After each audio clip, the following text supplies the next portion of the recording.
Hey guys, welcome back to another episode here on the podcast. Today I kind of wanted to get into quite a long episode, I think it's going to be, and I got the inspiration from watching a YouTube video not so long ago from, if you know her, if you listen to this podcast you probably do, Linda Sun, and she is talking about all of her recent decisions to drop out of school, to change her life around, because as a YouTuber she's just not happy, which a lot of people, like she explained that in her comments, they're saying you're rich, you're privileged, you shouldn't have problems, you've got a great job, like how is this a problem for you? And I think for me, if we're going to jump straight into it, that kind of relates to the topic I was talking about in my last couple episodes about how your feelings are valid too. No matter what you're going through, that's what you're going through, and you shouldn't let other people decide for you if that's good enough or not. And I think that in this world, we do try and put a lot of attention onto, this is a first world problem. And I've just recently learned that, it might be not a problem to people who aren't struggling with them, but to you, this is the greatest trouble you have. So today I just wanted to bring about that kind of topic again, relating to different things, and I can definitely relate to Linda at the moment with my decision to pause my degree for a year. And it's scary, and I've shared my feelings on this a lot, and now it's just becoming a lot more clear, and the clarity time is now coming that although change is so scary, and this was one of my favourite episodes I ever did this time last year, I think, about how change is so scary and it can be even more terrifying to come out of your comfort zone and decide that something is really making me unhappy, and it's really hard to then accept that you're not okay, and even though you should be. And I can relate entirely to this, the fact that I've got a great life. I've got a great family. My parents are still together. I've got great siblings. I'm best friends with my sister. I've got a boyfriend. I'm at a great university. I'm privileged, and I think a lot of the time I forget that, and it is something that I should always keep in mind. That on one side, yes, I've got problems, but I'm privileged. Like, I shouldn't have these problems. But then on the other side, I'm allowed to have problems. I'm allowed to feel like I'm stuck, and that's not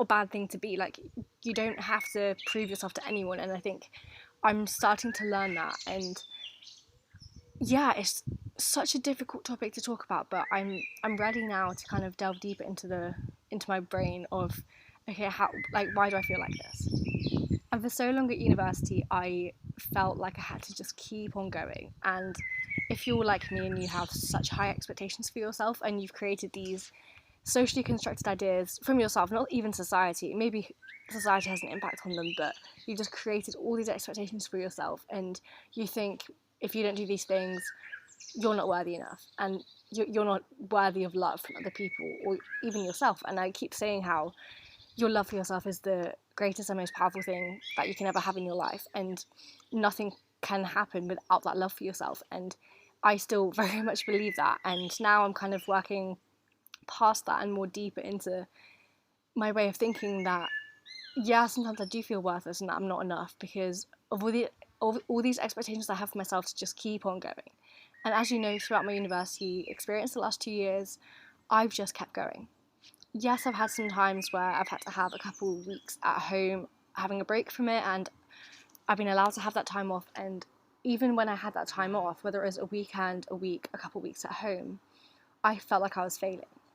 And this is a huge problem in this society right now, that we, especially younger people, have so much pressure on ourselves to do well and to keep going, even when it's so hard, especially with university. And you don't have to. And I'm only just realising that. And I didn't realise it at the time of dropping out of uni, or pausing my degree, I should say, but it's just easier to say dropping out. But I didn't realise it at the time, and I was so overwhelmed, so confused, so sad, so happy, so relieved, yet so confused, yet so scared, all at the same time. And I didn't know how to feel, but I knew then that something had to change. It had been 2 very long years, or almost 2 very long years, of just torturing myself to keep going. And I think now I have only just realised that you don't need to keep going. You don't have to force yourself to do a degree or to do anything in your life that you don't want to do. And yes, right now I'm not wanting to do my degree, but I know that after a year, maybe I'll go back, and I hope that I go back, because I know that with a degree under my belt, that will help me, and I know that, and I think I should go back. But again, a lot can change in a year, so I'm not holding myself to that. But that is my plan at the moment. I'm planning to take a year out and just really give myself that time finally to just breathe and be myself. I've been at school in education all of my life, and now, having just finished exams 2 days ago and really starting my kind of summer holiday and my break, it's all come rushing back to me that shit, yeah, I've got an intense year coming up, but also it's going to be so exciting. It's going to be hard. It's going to be scary, but I'm just so ready for it right now. All my life, I've wanted to go to university. I thought that was the only way I could make a living and I could succeed in life. And that was drilled in, first of all, from my school and then from my parents. Even if my parents don't think that they drilled that in, they definitely did. And I have an older brother who went to uni, and I've just always thought I had to go to uni. And I've said this before, and my school just kept pushing that everyone had to go. And my best friend knew that she didn't want to go to uni, but they kept making her apply and get ready just in case she changes her mind, even though she knew that she did not want to go. And that kind of sums up for me as kind of a metaphor for society, that there's so many expectations to do stuff and to do certain things and to do your life a certain way, and if you don't do it that way, there's no other way to succeed. And I've again just realized that you don't need to follow those expectations, and in my mind I've got those expectations along with mine of, since I was 12 years old, I wanted to go to uni. I wanted to go to uni my whole life and do languages and travel and do all these exciting things relating to education. And now that I've realised that that's really not for me, and it hasn't been for me for the past 4 years, even before university, because I was so consumed by my eating disorder that I couldn't think in the future. I couldn't think about tomorrow, I just was so consumed and I couldn't think about anything else. And I think that if I hadn't have gone through an eating disorder, I don't think I'd be in this position right now where, on one hand, I wouldn't be this healed, but on the other hand, I don't think I would be dropping out of uni. But I'll never know that. But I think it's had a huge impact on everything in my life, and all I have right now is compassion for that girl who went through it. And so in this episode, I'm going to be kind of tying in the two big changes I've had in my life. So my eating disorder and choosing to recover, and this episode right now, which is very new to me. So I knew that I'm going to do another episode on this in maybe at the end of my year when I've really healed and really had time off. But right now I just want to talk about how kind of choosing to recover and then choosing to drop out is related. When I had my eating disorder, when I was really in the deep dark of it, when I knew I had to recover but I didn't want to, I thought my eating disorder was absolutely everything to me. The high of losing weight, the starving, the restriction. I thought I was nothing. I thought that is all I was, and I was worth nothing. But I've realised now, without my eating disorder, I became everything, even though my eating disorder was everything at the time. It's kind of ironic that as soon as I lost it, and as soon as I chose me and chose to recover for me, I became everything again. I started to live my life. I wasn't just surviving every single day, literally just surviving. And I think that is just so powerful. And today, watching that video by Linda, I have really, really, really connected with the fact that it's very similar now. Before my eating disorder, before those times, and since then, I've thought that school, education, good grades was absolutely everything to me. And that's all I've ever been. And now that I'm losing that again, like I did with my eating disorder, I'm realising that I am becoming everything again. And just one thing doesn't define you. Your eating disorder definitely does not define you. And I just want to kind of mention here that I've tied so much of my identity to my eating disorder. Since I've had it, I've always talked about it. I've always said that, yeah, without it, it's not me. And I don't know why I'm still so tied to it. And I think it's just because I have realised it's only been a year since I've chosen to recover. And it's going to take a lot longer to fully recover and to fully detach myself from it. And I don't think I ever will fully detach myself from it, because it was such a big part of my life, and everything in my life now is due to the fact that I recovered from it. And I do tie so much of my identity to it, and I don't know whether I will the same with this dropping out episode of my life. And it's very confusing to me that everything I do, I say, I promote is always about my eating disorder or something. And some people that's triggering, and for some people they don't like that and they go stop talking about it, etc. But it was a huge part of my life, so I'm not ready to let go of it yet, even though it's even annoying for me to keep going on about it, and I go on about it a lot to my friends, family, even on here, and I know, but I'm still very new to this new life, and I can only thank that girl that went through it, and then the girl that came out with it as well. I now feel so much compassion for my younger self, and this is where my eating disorder and dropping out of uni ties together. I feel so much love for that girl who went through the eating disorder, and I feel so much love for that girl who thought university was everything, even though this part is very new to me now. I tell that girl every day that you don't have to be smarter, you don't have to be skinny, you don't have to do more, you don't have to be productive every single day to make everyone else happy and to live up to those expectations that you believe that everyone else has for you and for the ones you've created yourself. The girl who spent her life moulding herself to fit any expectation because she thought she had to and never allowed herself to just be. That's the girl I feel compassion for. And I'm still that girl is still in me, but now I'm realising that I'm so much more than that. I'm worth so much more than that. For so long in my eating disorder, I kept going, I kept pushing, I kept trying to be skinnier, to be better, to do another workout in a day, to just keep pushing and just keep going. I thought I feel worthless if I stopped. If I thought that I'd be nothing again, even though I already felt like I was nothing. But I felt like it would be even worse without my eating disorder because that was the only thing in my life at the point. And right now, it's the same thing that the last 2 years I felt worthless if I dropped out. Because that's been everything to me. That's all I've ever wanted, and that's what I thought was a life. I thought that's what we had to go through. Yes, university is so bloody hard for everyone. And like, why can't I just get through it like everyone else? Everyone struggles at university, whether it's with the content and the exams themselves, or the living away from home, or the friends, or the socialising. Everybody has an aspect of university they don't like, and some may love every minute of it, but most don't. And I think that even though I thought university was the absolute, like, it just fit me so well. I said that my whole life. I said living alone, that's what I thought it would be like at the start. But in like a studio apartment, and going on walks, and going to the shops, and going to the gym, and studying, and being that kind of aesthetic, that girl, and the successful kind of businesswoman vibe, like that's just what I envisioned it to be. And then going out to parties, and then working on myself, and to an extent, that is what I did, and that's what I enjoyed doing. But then it got to a point where even that wasn't enough for me anymore, which that's when I knew there was a problem, because I've always loved studying, I've loved working on myself, even when I didn't know I was doing it, when I didn't know what it was a few years ago, and I have always loved doing that. And the fact that just kind of stopped, and I just felt so much pain whenever I was in my accommodation or at uni, the past 2 years as well, I just thought enough was enough. Like, I had to change something, and it takes so much time and effort to realise that, and I didn't want to think like that. I thought, I've already been through enough with my eating disorder, why do I feel so sad?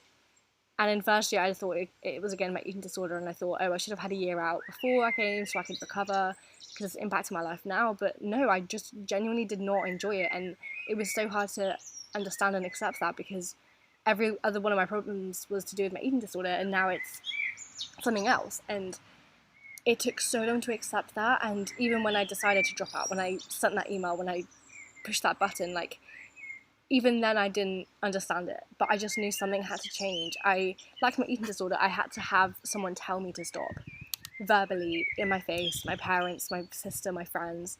Someone had to tell me to stop, and I felt so relieved when I decided in April for this, when I decided, not decided, but when I was in my darkest depths of my eating disorder, when the school got involved, when my parents got involved, when everyone realised that I was so small and I was just wasting away. And I'll always remember that day that my sister said that, and she screamed in the house, like, she's wasting away, can you not see that? And it's painful to think back at, but without that, I don't know if I would have recovered then, or even realised there was a problem. I didn't recover then. It took me over a year and a half after then to decide to do it for myself. And although I tried, I couldn't do it. And then as soon as I learned that it's not everything, it's not my identity, I recovered. And I think that's why I'm feeling a lot better about dropping out now, because I can tie it to the past experience of my life where it's kind of similar, and I've been going through the same kind of thing, because it's the two most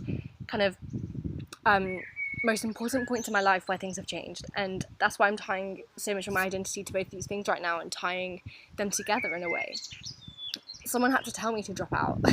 Someone had to say, because I've been wanting to do it for ages, but someone had to say it to me, you need a break, you need time off, you're not enjoying it. And again, that was my parents, and I thought that they would think the opposite. I thought they'd be like, just keep pushing as they were last year. And the fact that they told me to have a break, I just felt so relieved that they shared the same thoughts that I did. And I'm not saying that you have to have someone else tell you what to do. You shouldn't have that. You should have to have the power in yourself to tell you what you need to do. But I needed that extra push. Even though I might have done it anyway, I needed someone to say, it's okay to take a break. Because it is. It's okay to take time off to find out what's making you unhappy and to find out what you want to do, even if you don't know it yet. We put so much pressure on ourselves with whatever we're doing in our lives to keep going, to keep pushing, even when we are just so exhausted physically and mentally, and just in every way, just fed up of life and just so exhausted. And it takes us so much effort to realise what needs to change and how it needs to change. Because a lot of the time, a lot of us think our life's worthless, our life's pointless, nothing feels right. And when everything feels like that, it can become so hard to like pinpoint exactly what's wrong when you're just like, everything's wrong. And that's what I felt like the last 2 years, on and off, but that's been the underlying feeling, even though I know, coming back to the beginning of this episode, that I should be so grateful, and I am, do not get me wrong. I'm so grateful for my life and that I really have no realistic, like, actual problems, I guess, if you know what I mean. I don't have money problems, I don't have relationship problems, you know, like, everything is going so well in my life. But then I've also realised that you can be grateful for your life, but then also sad. You can achieve everything you want to in your life and still be sad and still feel like you're not worth it. And that just takes so much effort and so much working on yourself to realise that and to work past that. And even though that's so ingrained into your mind, it's so important to work through that with yourself or with someone else, with like a therapist or your family or your friends. You need someone else around you in those times to really help you through it. And a lot of people in my life may not understand why I need to drop out. They're like, why are you taking a break? Just push through it. And I don't have time to explain it to them. I don't have like hours to explain it to them. But in a nutshell, I just need time off. And it's okay to take that time off, even if you think, oh, but everyone else around me is doing stuff. They're getting through it. Why can't I get through it? And it's absolutely okay to not fit in with that mold. It's okay to struggle. It's okay to keep feeling sad. You're allowed to feel sad. You're allowed to have these problems. And that is why I finally realised that it's okay to take a year off. It's not going to hurt me. If anything, it's going to help me so much later on in life, because I know that I should have taken a year off before I went to university, and now I'm taking it off now. So it's just a compromise, and I just feel so much better that I'm doing it now after having that experience of university. And I am scared that I'm not going to go back. I'm scared that I'm going to take this year out and just want to not go back to my degree and not finish it. But right now I want to. That is my plan, but things can change. Like my eating disorder, I wanted to keep going and keep pushing with university, and I've realised now that it's not sustainable. We're human, we can't just keep going like that. And this can apply to anything we're going through in life, whether it's work, relationships, I don't know, what else. Like, it's okay to have a break and to realise this is not working for me anymore. And I feel like this definitely applies to relationships, and although it's so hard to realise that maybe something's not working out for you, in not just in relationships, but in anything, when you realise something's not working out for you, it's a horrible feeling. And I've had this in relationships in the past, and it's a horrible feeling to realise it's just not working. And you may not know why, but all you have to do in that moment is to realise this is your life and you need to do things for you. Even if it may be a bit selfish sometimes, you come first in your life. And as soon as everyone else realises that themselves come first, things like this wouldn't happen. You know, maybe in relationships when you feel inadequate to another person, or there's always that kind of power balance and just balance in a relationship. And a lot of the time you think, oh, I love them more than they love me. And that might be true, but I doubt it. I think we just need to put more effort into everyone focusing on themselves and prioritising themselves over everyone else. And I don't mean it in a way that you shut yourself off from everyone else and you go and take that last bag of fruit over someone else who wants it, you know? Or that, I think a better analogy for that was take that last really nice dress in a shop than someone else. And yeah, okay, if you want that dress, go for it. But I don't mean it in that kind of sense that you have to take everything away from everyone else to live your life. I mean it in times when it matters, when one night, for example, you're supposed to be going out and partying, but then you don't feel like it and you don't want to let anyone else down, but you know that you want to spend that night doing self-care and working on you because you've had such a stressful week. You don't need to explain that to anyone. Just don't go. And even though, especially at university, there's so much pressure to go and do those things, you don't have to. And I think it's totally okay to say no to things. This year I've definitely tried to push myself out of my comfort zone more, and I definitely have. But recently, since I've had a huge break from uni and then I went back for exams, I still thought that I had to go back to those social things, and I tried to a couple of times and I just couldn't go. And I realised, wow, I'm back where I used to be, but that's just because I had such a big time off that I didn't realise my social anxiety was still a big thing. But I went to an awesome party on Saturday night, and it was just such a fun time again with people I did not know. I shared a hotel room with a girl that I didn't know as well, and just past me would not do that. Because my boyfriend was meant to come with me and he couldn't go, and as soon as he said that, past me would have been like, oh, I'm not going then because I don't want to be on my own. But I went and it was so fun, and I think that we need to stop kind of putting all this pressure on ourselves to do stuff, even though we think we should do them. I've come at it from a different angle, thinking that, okay, no, I do still need to push myself out of my comfort zone. But if I don't want to go to something, I don't have to go. It is very hard with social anxiety when you've got two things battling, like you should go to get out of your comfort zone, but then you just really don't want to go. And I've kind of leant more to the latter and think, okay, I've been very social this year. I can say no to this one and the next one. And I just know that this year it might be a bit harder with not being around uni students all the time. So maybe going back to my family is going to be a lot harder, but I'm still going to work on that. And that is a big thing that I do want to work on over the summer in particular. And I've also realised that I'm getting into a funk right now. Not today, but over the last week with finishing exams. In fact, no, on Friday I came home, finished my exam, and I'd just come back from an interview for a job that I cannot express how much I want this job. It's an incredible job in the world of content creation, and I just want this job so much. But I can't get my hopes up, but I am going to manifest getting it because the interview went well in my opinion. But anyway, I finished my exams earlier that day as well, and then I came home and my boyfriend came over and we had a chat on Saturday morning, and I just felt myself spiraling, and he stopped me. He was like, Ellie, you're spiraling. You've just finished exams. You don't need to start planning out your life, because I was saying, oh, I bet I'm not going to get this job and I'm just going to be a failure all year. I'm not going to go back to uni. I'm just going to be dossing at home. And he was like, Ellie, stop. You're spiraling. You can have this time off now in the next couple months over summer to have a summer and to work on yourself and to fix yourself. Not fix yourself, okay. I'm going to take that bit back, but to just work on yourself, because that's what you wanted this break for, isn't it? And first of all, I was gobsmacked that he had that emotional intelligence to say that to me. But then I was like, you are so right. Like, you sound like me right now. Like, I do need to take this time to work on myself and spend more time with myself and be okay on my own again, because I've really hated that. And now it's easier being home with my parents and my sisters back as well. Like, it's going to be easier to work on myself because I'm not completely alone. I do have other people around me to help me through it and just to be there. You know, when you want to work on yourself and you shut yourself away, it's so much harder. When there's someone literally downstairs that you can go speak to, it is so much easier. And I am very excited for this next chapter of my life, because it is so different. It's not planned, and you don't have to have all the answers right now. You don't need to plan anything. I don't have to have a schedule. I don't have to plan it all out. All I need to do is just live it, and just live every day and see what comes into my day, what opportunities come my way. And I'm not saying like, oh, the universe will just give me opportunities. No, I need to work for them. But for now, I'm just kind of plodding along for these next few weeks, months, whatever it is, just to work on myself, because that's what I needed this time for. And literally the day I decided to drop out, I started applying to jobs. I started looking at what I could do instead of just breathing. And I've only just realised now that it is okay, even though I put all these expectations on myself to be productive every day and to do stuff. Now I don't have anything to do.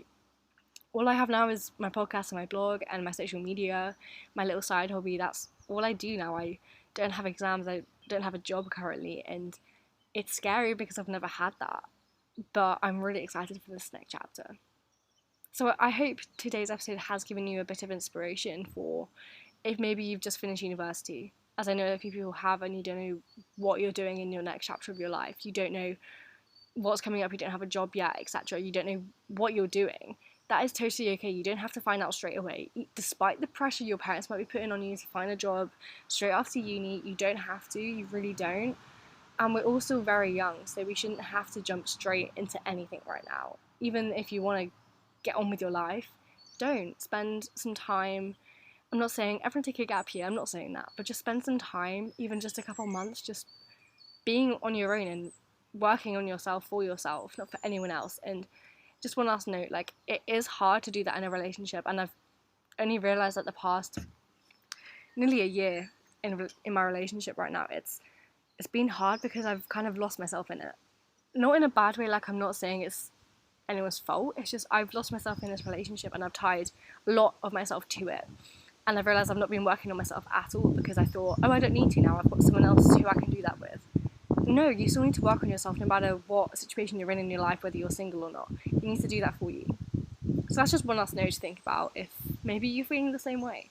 And just remember that you are the most important person in your life ever. So thank you for listening, and please go share, like, comment, go on my socials, on my Instagram, on my TikTok, go over to my blog. I talk about all of this stuff all the time, and that's where this podcast came about. So thank you for listening, and I will see you very soon. Bye.